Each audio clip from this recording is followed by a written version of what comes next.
Иновации и предприемништво е тема на нашиот разговор со професор доктор Ристе Темјановски од Универзитетот Гоце Делчев од Штип. Професоре, добре дојдовте во Македонија наутро. За почеток, колку е важно образовните институции да бидат во насока на иновации на предприемачки дух кај младите студенти? Добро утро, поздрав до гледачите и до студиото. Навистина една интересна тема која што навистина и предизвикува голем интерес, особено кај академската заедница. Самата проблематика околу иноваторството, иновациите, предприемништвото е составен сегмент долго време во рамките на студиските програми и на економските факултети, меѓутоа и на другите факултети во рамките на универзитетите. Меѓутоа, јас тука би спомнал само тоа што оваа проблематика навистина заслужува посебен и поголем интерес и треба да биде посебно застапена и во примарното и секундарното образование.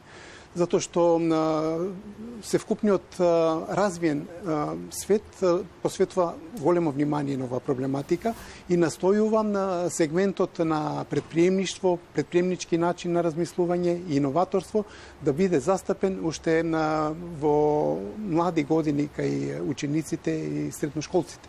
Така да посебно напоменувам да се направи некој посебен интерес да бидат застапени овие проблематики и во рамките на примарното и секундарното образование.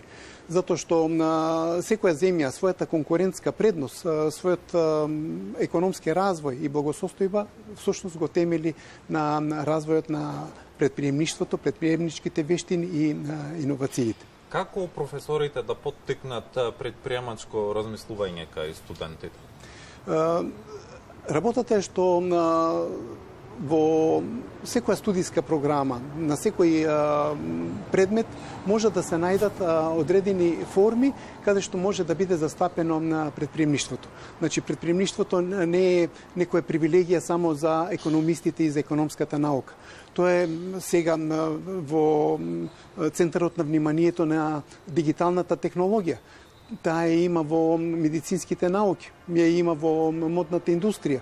Меѓутоа може да се сретне и во некои традиционални форми на функционирање на бизнисот. Во рамките на самите академски програми, секој професор може да изнајде некоја форма која што ќе го поттикне всушност тој иноваторски начин на размислување како да се создаде нешто ново од постојната технологија, како да се создаде нешто ново од нова технологија или пак едноставно да се направи некоја поинаква адаптација која што ќе има одредено влијание врз цената на чинењето на одреден производ или услуга или пак начинот на промовирање на тој производ и услуга, со што на некој начин се поттикнува и тој иноваторски сегмент на функционирање на бизнисот. Професоре, живееме во дигитална ера, па колку овие дигитални алатки помагаат во промоција на иновациите? Самиот сегмент што го спомнавте, ерата на дигитализација или на четврта индустријска револуција, како обично се нарекува во науката, представува навистина голема олеснителна околност за секој бизнис и за секоја форма на успех било каде да се најдете. Дигитализацијата ни ги смени сите навики, од утринското настанување, па работните навики во текот на денот, па пред заспивање, начинот како да создадеме некој есеј или некоја програма која што едноставно ќе биде важна да се предочи пред некој состанок, така да самиот модел на дигитализација на вештачка интелигенција значително ги поттикнува и ги развива на сите облици на бизнисот. Посебно во рамките на предприемништвото и иновациите. Затоа што преку пребарување на соодветни бази на податоци, вештачката интелигенција може да најде соодветни примери или пак можности како едноставно нешто што не сте го погледнале или не сте го размислувале во дадениот момент, може да даде одреден бенефит на вашиот проект кој што го работите. Има ли можности кај нас во државата за младите да основаат свој бизнес? Да. има значителни можности, секако дека во голема мера ние ги црпиме искуствата од Запад.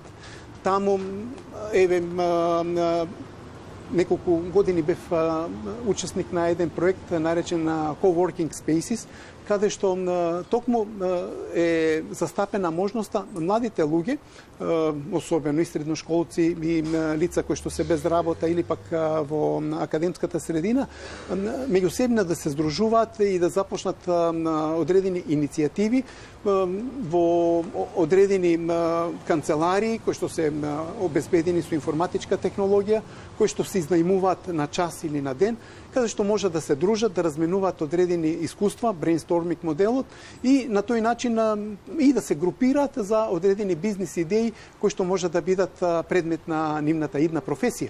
И ваквите облици навистина се многу застапени на Запад. Во нашата земја ние сме доста скромни. Значи, според регистарот можеше да се одвојат само 13 локации кои што ги задоволуваат ваквите критериуми. Некои од нив во меѓувреме може да изгаснат или пак да се формираат нови.